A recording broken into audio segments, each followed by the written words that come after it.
ધોરણ 10 વિષય ગુજરાતી ગાલા assignment book 2025 વિદ્યાર્થી મિત્રો, આજે આપણે ગાલા અસાઇનમેન્ટના પ્રશ્નપત્ર 2ના વિભાગ એનું સોલ્યુશન મેળવીશું અને તમારી માટે એક નમૂનાની ઉત્તરવહી પણ લાવી છું કે પરીક્ષાની અંદર ઉત્તરવહીના અંદર આ રીતે ઉત્તર લખવા.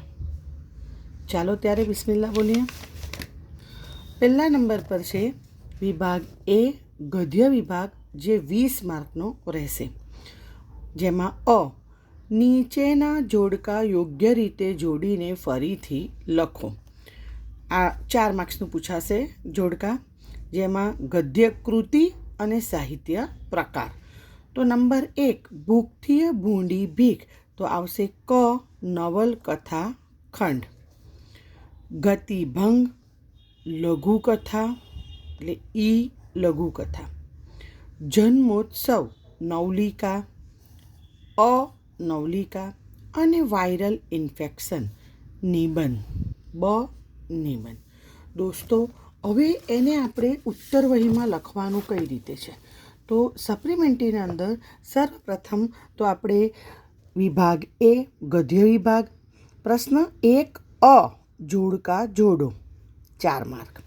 ગદ્ય કૃતિ અને સાહિત્ય પ્રકાર.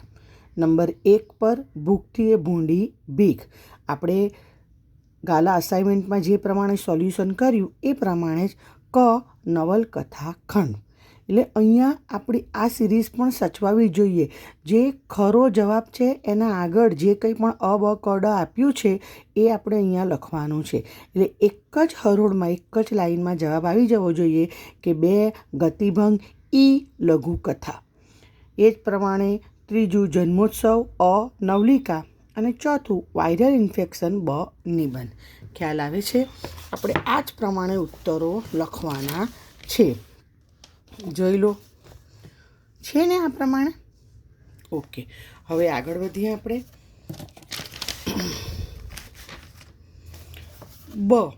કૌંસમાં આપેલા વિકલ્પોમાંથી યોગ્ય વિકલ્પ પસંદ કરી ખાલી જગ્યા પૂરો. 5મી ખાલી જગ્યા. મનીષા દેસાઈએ સુરતી કુટુંબને ખાલી જગ્યાના હુમલામાંથી બચાવ્યું. તો રીંછના. અહીં યાદ રાખો, આપણે આખી ખાલી જગ્યા લખવાની છે. અહીંયા આ જે ઓપ્શન આપ્યા છે એમાંથી જવાબ લખવાનો છે અને જવાબના નીચે અંડરલાઈન કરવાની રહેશે. 6થો પ્રશ્ન, ડુંગર અને તેની વહુ ખાલી જગ્યા સ્ટેશને ગાડી પકડવા માંગતા હતા. રાજપુર. 7મો પ્રશ્ન, અંકલેશ્વરને લેખકના મિત્રો મજાકમાં ગંડકેશ્વર કહેતા. અને 8મું, શ્રીમદ રાજચંદ્રે લખેલા તત્વજ્ઞાનથી ભરપૂર ચિંતન ગ્રંથ ખાલી જગ્યા છે. તો આવશે મોક્ષમાળા. જો અહીં ખાલી જગ્યા એ જ પ્રમાણે આપણે લખાવી છે ને. 5મી ખાલી જગ્યા, મનીષા દેસાઈએ સુરતી કુટુંબને રીંછના હુમલામાંથી બચાવ્યું. અહીંયા રીંછના નીચે અંડરલાઈન, રાજપુરના નીચે ગંડકેશ્વર અને મોક્ષમાળા. આખી ખાલી જગ્યા પણ લખવાનો છે અને જવાબ પણ લખવાના છે. ઉત્તરવહીમાં માત્ર જવાબ લખતા નહીં, આ જે પ્રમાણે આ નમૂનાની સપ્લિમેન્ટરી લાવી છું અને એમાં જે પ્રમાણે જવાબ લખ્યા છે એ પ્રમાણે લખો તો વધુ સારું. બરાબર, આગળ વધીએ આપણે.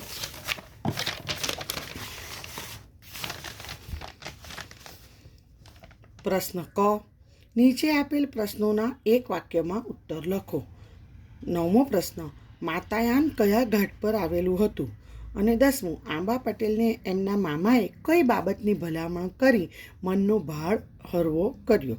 અહીંયા એક માર્ક્સના સવાલ છે જેના 2 ગુણ રહેશે, પ્રત્યેકનો 1 ગુણ. જો અહીં જવાબ લખ્યા જ છે કે 9મો પ્રશ્ન માતાયાન ઝોઝીલા ઘાટ ઉપર આવેલું છે. બરાબર છે.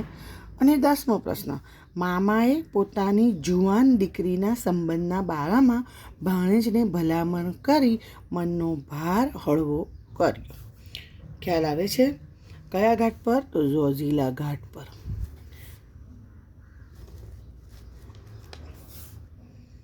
યાદ રાખો કે સપ્લિમેન્ટરીના અંદર વિભાગ એ ફોર એપલનો હોય એ પૂર્ણ થાય ત્યારે અહીંયા પેન્સિલથી 2 લીટી કરી દેવી, બ પૂર્ણ થાય ત્યારે પેન્સિલથી લીટી કરવી, ક પૂર્ણ થાય ત્યારે પેન્સિલથી લીટી કરવી.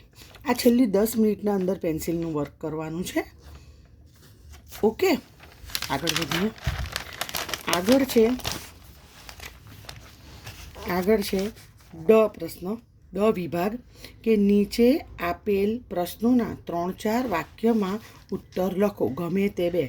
અહીં જો 11, 12 અને 13મો પ્રશ્ન હશે, જેમાંથી ગમે તે 2, તમને જે 2 ગમતા હોય એ 2 જ તમારે લખવાના રહેશે. બરાબર. અહીં આ દીકરીએ લખ્યો છે જવાબ કે ડ છે. 3-4 વાક્યમાં ઉત્તર લખો, 4 માર્ક્સ. રાજકોટ છત્રી લેવા જવાની વાત સૌને મૂર્ખામી ભરી લાગી હતી, કારણ કે પછી જવાબ લખવાનો છે કે અમદાવાદથી છેક રાજકોટ જવાના બસ ભાડાના ઓછામાં ઓછા 250 રૂપિયા થાય તેમ હતા. ઉપરાંત રિક્ષા ભાડા તેમજ ચા પાણી નાસ્તા વગેરેનો વધારાનો ખર્ચ ઉમેરીએ તો 300-350 રૂપિયા થઈ જાય. આથી રાજકોટ લેવા જવાની વાત સૌને મૂર્ખામી ભરી લાગી હતી. અને બીજો 13મો પ્રશ્ન લખ્યો છે કે લેખકની મુસાફરી કઈ રીતે યાત્રા બની રહેતી? તો કે લેખકની મુસાફરી એમના માટે યાત્રા બની રહેતી, કારણ કે દરેક મુસાફરીમાં તેમની તમામ વૃત્તિઓ ઠરીઠામ થઈ જતી હતી, ડાહી ડમરી બની જતી હતી. તેમને સૌંદર્યના અસ્તિત્વની શ્રેષ્ઠતા અને ભવ્યતા બંનેને નજીકથી બારીક અનુભવ થતો. એમાં તેમને પોતાનું અસ્તિત્વ ધીમે ધીમે નાનું થઈને સાવ ઓગળી જતું અનુભવાતું. ખ્યાલ આવે છે? અહીં પણ જો ડી વિભાગ પૂર્ણ થાય એટલે પેન્સિલથી 2 લીટી કરી દેવાની છે. ઓકે, આ પહેલાં એટલા માટે કહું છું કે યાદ રહે તમને કે આપણે પેપર પતે અને 10 મિનિટ બાકી હોય ત્યારે પેન્સિલ વર્ક કરવાનું છે. આગળ વધીએ. આગળ આપણો પ્રશ્ન હશે કે નીચેના પ્રશ્નોના 10-12 વાક્યમાં મુદ્દાસર ઉત્તર લખો, ગમે તે 2, 6 માર્ક્સ. અહીં પણ એક પ્રશ્નના 3 માર્ક્સ રહેશે. 3 આપેલા હશે, તમને જે 2 એપ્રોપ્રિએટ બરાબર પરફેક્ટ આવડતા હોય એ લખવાના છે. હવે જુઓ, અહીં તો જવાબ લખવાની ટેકનિક શું છે કે તમે અહીંયા વિભાગ લખો, બરાબર, ટાઇટલ આપો કે ગમે 10-12 વાક્યમાં ઉત્તર લખો, ગમે તે 2, 6 માર્ક, અને પ્રશ્ન લખો. માત્ર લાંબા પ્રશ્નની અંદર જ પ્રશ્ન લખવાનું સજેસ્ટ કરું છું કે સવાલ લખો. સવાલ લખ્યા બાદ જો તમને ગદ્ય, સાહિત્યકાર, સાહિત્ય પ્રકાર અને સંકલન એ યાદ હોય એટલે એ લખી કાઢવાનું. હવે અહીંયા ખાસ યાદ રાખવાનું કે કદાચ સંકલન માઇન્ડમાંથી નીકળી જાય તો અહીંયા સંકલન લખીને જગ્યા છોડવાની જરૂર નથી. આ આખી લાઈનને છોડી દેવાની, બરાબર, કશું લખવાની જરૂર નથી. બરાબર. છેકો કંઈ પણ પડે તે નાનકડી લીટી કરો, અને આવું કંઈક ભૂલી જાઓ તો મેન્શન કરવાની જરૂરત જ નથી. હાથે રહીને હાઇલાઇટ કરવાથી કોઈ મતલબ નથી કે આ મને આવડતું નથી. ઓકે, ત્યાર પછી ફકરો પાડીને વ્યવસ્થિત રીતે જવાબ લખો. જવાબ લખ્યા બાદ અહીંયા છેલ્લે 2 લીટીમાં આમ એ લખવું જરૂરી છે કે આમ લેખકને વિનુભાઈના પાત્ર દ્વારા બાળકના ઘડતરમાં અડચણરૂપ બનતા પરિબળોનું નિરૂપણ કર્યું છે. એટલે આખા જવાબનો સાર છેલ્લી 2 લીટીમાં આવી જાય.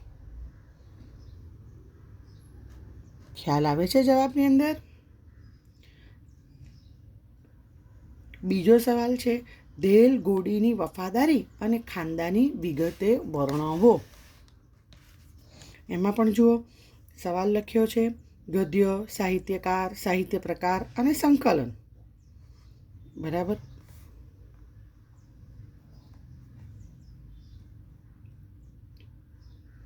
સુવાચ્ય અક્ષરે લખો, છેકો ન પડે એની કાળજી રાખો, અને દરેક જવાબની શરૂઆત ફકરાથી થાય.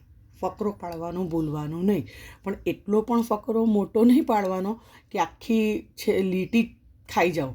નાનકડો, એક આંગળી, તમારી અડધી આંગળી જેટલો ફકરો પાડીને શરૂઆત કરવાની, જવાબ લખવાની.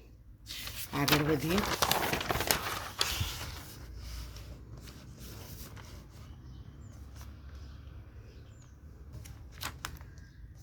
આ જવાબ અમારા ધોરણ 10 અને વિદ્યાર્થીની પટેલ મુસ્ફિરાએ લખ્યો છે.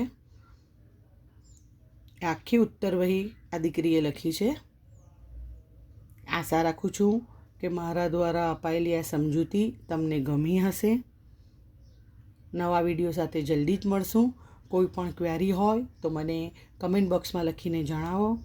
Special thanks for Musfira and all the best for my all student.